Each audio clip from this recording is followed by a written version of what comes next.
సహజంగా మీ గురించి కూడా మీపై కూడా టార్గెట్ చేసి మాట్లాడుతుంది వ్యక్తిగత అంశాలు.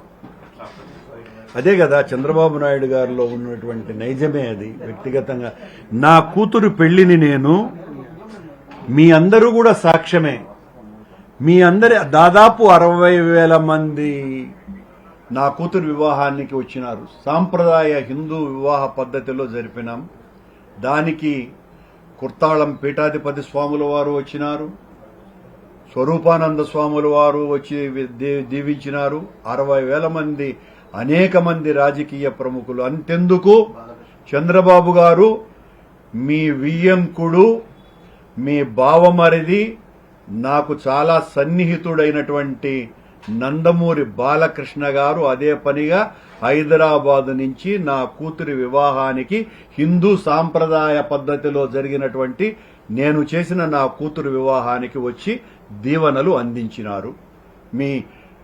మీరు కావాలంటే మీ వియ్యంకుడైన బాలకృష్ణ గారి చేత వివరణ తీసుకోమని కూడా మిమ్మల్ని కోరుతున్నాను. అంటే మీరైతే జ్యుడిషియల్ ఎంక్వైరీకి డిమాండ్ చేస్తున్నారు, మరొకటి సిబిఐ డిమాండ్ చేస్తున్నారు. రెండింటిలో ఏదేనికైనా కూడా సిద్ధం. ప్రభుత్వం సిట్ దర్యాప్తు చేసింది, ఈ దర్యాప్తు ద్వారా ఖచ్చితంగా నిజాలు బయటకు వస్తాయని చెప్పేసి మనం అనుకుంటున్నాం. అంటే చంద్రబాబు సిట్ అంటే కూర్చునే వాళ్ళు, స్టాండ్ అంటే స్టాండ్ అనే లేచి నిలబడే వాళ్ల చేత విచారణ ముందే జడ్జిగా తీర్పిచ్చి చంద్రబాబు నాయుడు గారు వారం రోజులుగా ఘోషిస్తున్నారు, మా ప్రభుత్వం ఇందులో నెయ్యికి బదులుగా, అది కూడా ఆయన అన్నటువంటి మాట నెయ్యిలో కలిపినట్టు కూడా కాదు, నెయ్యికి బదులుగా యానిమల్ ఫ్యాట్ వాడినారు అన్నప్రసాదాలు లడ్డూ తయారీలో అని తీర్పిచ్చిన తరువాత ఈయన గారు నియమించేటువంటి సిట్ అధికారి నుంచి ఏ రకమైనటువంటి దర్యాప్తు కొనసాగుతుంది, నివేదిక బయటికి వస్తుంది.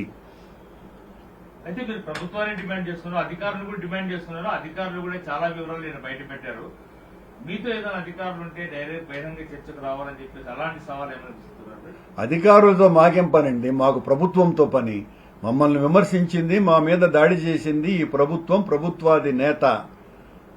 మేము తప్పు చేశామని చెప్పినారు, వాళ్ల మీద మేము ఫైట్ చేస్తాం. అయితే నేను ఈవో ట్యాగ్ చేశాడు, గత ప్రభుత్వంలో వాడినటువంటి నెయ్యి. అందుకే ఈవోకు మేము సమాధానం కూడా చెప్పాం కదా. ఈవోతో చర్చలు మేమేమి ఈవో స్థాయిలో మేము మాట్లాడాల్సిన అవసరం లేదు. ఈవోకు సమాధానం చెప్పినాం. ఈవో తప్పు చేశారని పదే పదే చెప్తున్నాను నేను.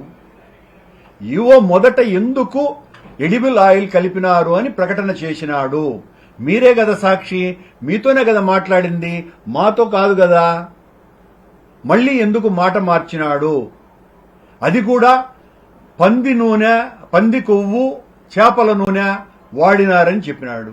అయ్యా మీకందరికీ కూడా నేను విజ్ఞప్తి చేస్తున్నా, మనమందరం కూడా చాలా మందికి మాంసాహారులే ఉంటారు. మనం జంతు మాంసాన్ని ఒక్కరోజు బయట ఉంచితే ఎంత కంపు కొడుతుంది.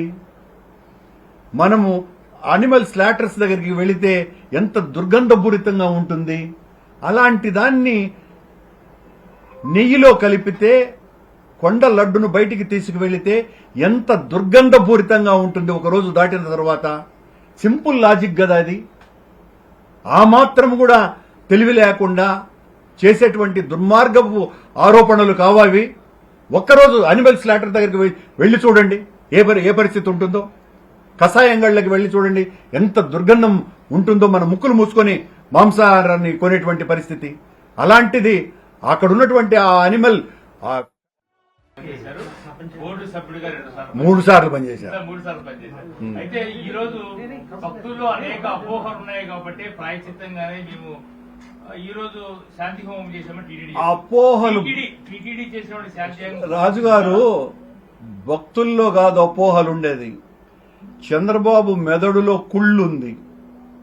ఆ కుళ్ళును వెలికి తీసినాడు, మా మీద విషప్రయోగం చేసినాడు.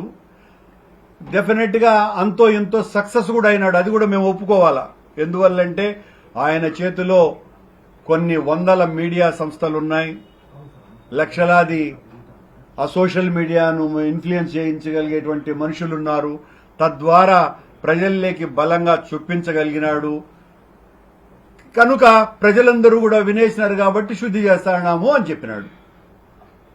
అట్లే అసలు జరిగిన పొరపాట్లు ఏమైనా ఉంటే ఏడాది ఇప్పుడున్న శ్రావణ మాసంలో పవిత్రోత్సవాన్ని నిర్వహించడం ఆనవాయితీ ఈ దోషం పోయింది అన్నారు. మళ్ళీ ఇప్పుడు శాంతి హోమం నేనంటే నేను ఇంతకుముందు మాట్లాడేశా రాజు గారు, మీరు మళ్ళీ కొత్తగా వచ్చినట్టుగా ఉన్నది దాని విషయం చెప్పేశా.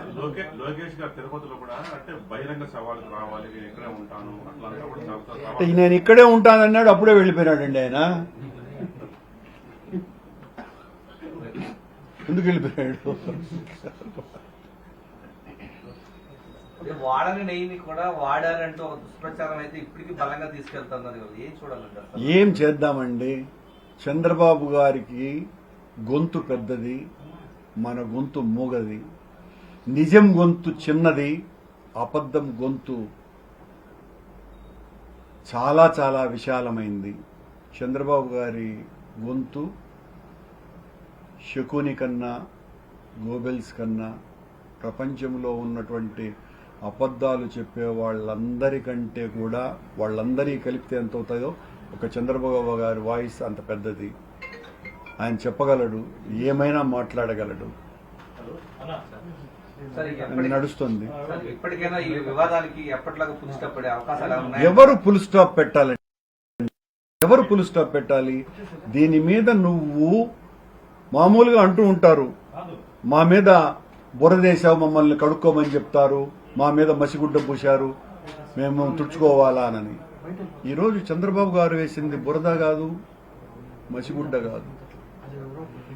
140 కోట్ల మంది హిందువుల జీవితాల మీదనే దెబ్బ వేసినాడు. మమ్మల్ని దెబ్బ కొట్టడం కోసమని వెంకటేశ్వర స్వామి ఆలయ లడ్డూను అపవిత్రం చేసినారు. ఇది మాకు కాదు నష్టం, మాకంటే ఎక్కువగా హిందువులకు నష్టం. వేల సంవత్సరాల చరిత్ర కలిగినటువంటి వెంకటేశ్వర స్వామి ఆలయానికి నష్టం. మా బాధ అది, అలా అర్థం చేసుకోండి. నేనేదో వైఎస్ఆర్ కాంగ్రెస్ పార్టీ నాయకుడిగాను సభ్యుడిగాను మాత్రమే కాదు మాట్లాడుతున్నది. నాకు వెంకటేశ్వర స్వామి ఏ ఒక్కరికి ఇవ్వనంత అవకాశం ఇచ్చినాడు. ఇప్పటి వరకు ఆలయ చరిత్రలోనే 3 సార్లు సభ్యుడు, 2 సార్లు అధ్యక్షుడు అయినటువంటి వాడు నేను ఒక్కడినే. మీరు చంద్రబాబు నాయుడు గారు ఏదైతే నన్ను నాస్తికుడో, క్రిస్టియానో, మరో ఎన్నో రకాలైనటువంటి విమర్శలు చేస్తూ ఉంటారో,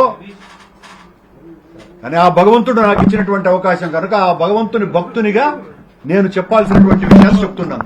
ఇంకోవైపు రూల్స్ రీల్స్ అంటే ముఖ్యంగా తమిళ వాళ్ళు నాన్ వెజ్ లడ్డు కావాలి, లడ్డు కావాలి ట్రోల్స్ ఏం చేయగలం? దానికి చంద్రబాబును నిందించాల్సినటువంటి ప్రశ్న నన్నేస్తే, నేను దోషిగా చేస్తే నేనేం సమాధానం చెప్పేది చెప్పండి? ప్రభుత్వం పెట్టాలి. చంద్రబాబు పొరపాటు జరిగింది అని ప్రకటన ఇవ్వాలి. నారాయణప్ప గారు నిన్న నేను బహిరంగ ప్రకటన ఇచ్చినాను. ఒకటి, నేను మాట్లాడింది గౌరవనీయ కిరణ్ గారు ఈనాడులో మొత్తం అంతా కూడా వేయాలనని నేను మళ్ళీ మీ ద్వారా వారికి విజ్ఞప్తి చేస్తున్నా. ఎందువల్లంటే నాకు గౌరవం ఉన్నది, మేము చెప్పినటువంటివి రావాల్సిన పని ఉన్నదని మేము మీ ద్వారా ఐఎమ్ రిక్వెస్టింగ్ యూ.